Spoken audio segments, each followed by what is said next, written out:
సుదీర్ఘకాలపు సంకీర్ణాల యుగం దాటి ఆ తర్వాత సింగిల్ పాలన దిశగా అడుగులు పడినటువంటి సందర్భాలు అనుభవించినటువంటి వాళ్ళు జగన్మోహన్ రెడ్డి, కేసీఆర్.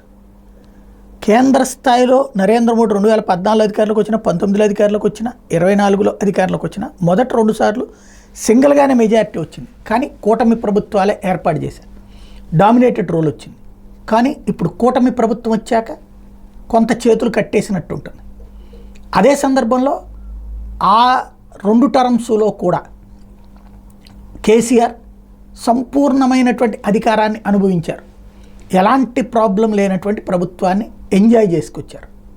బట్ ఇవాళ గద్దె దిగితే, అంటే అంతకుముందు ప్రతిపక్ష పాత్ర వేరు, ఉద్యమ పార్టీగా, ఇప్పుడు ప్రభుత్వం నుండి దిగినటువంటి ప్రతిపక్షంగా తన పాత్ర జనం చూస్తున్నారు. ఆశించిన స్థాయిలో అయితే లేదు. భవిష్యత్తులో ఇంకొకటి, సంకీర్ణ ప్రభుత్వాలు మళ్ళీ తప్పని దిశగా సాగుతోంది. దానికి సాక్ష్యం కేంద్రంలోని బీజేపీ గవర్నమెంటు, ఈ దఫా కూటమి ప్రభుత్వమే, ఆంధ్రప్రదేశ్లో కూటమి ప్రభుత్వమే, తెలంగాణలో సింగిల్గా వచ్చినా మళ్ళీ బీఆర్ఎస్ వాళ్ళని తీసుకుపోతున్నారంటే అదొక తరహా కూటమి ప్రభుత్వమే. సరే, ఇంతకుముందు కాంగ్రెస్ నుంచి పట్టుకుపోయారు, అప్పుడు అది సంకీర్ణ ప్రభుత్వమేనా అంటే అది సంకీర్ణ ప్రభుత్వం అన్నారు. కానీ డామినేషన్ పోషించగలిగింది. ఇప్పుడు కేసీఆర్ భవిష్యత్ ఏంటి? ఎవరితోనన్నా జట్టు కట్టి వెళ్తారా? అది బీజేపీతోనా, కాంగ్రెస్తోనా? జట్టు కట్టకుండా గెలవగలిగిన పరిస్థితి ఉందా?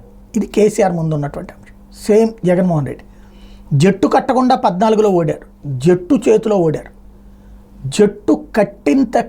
జట్టు విడిపోవడం వల్ల 2019లో గెలిచారు.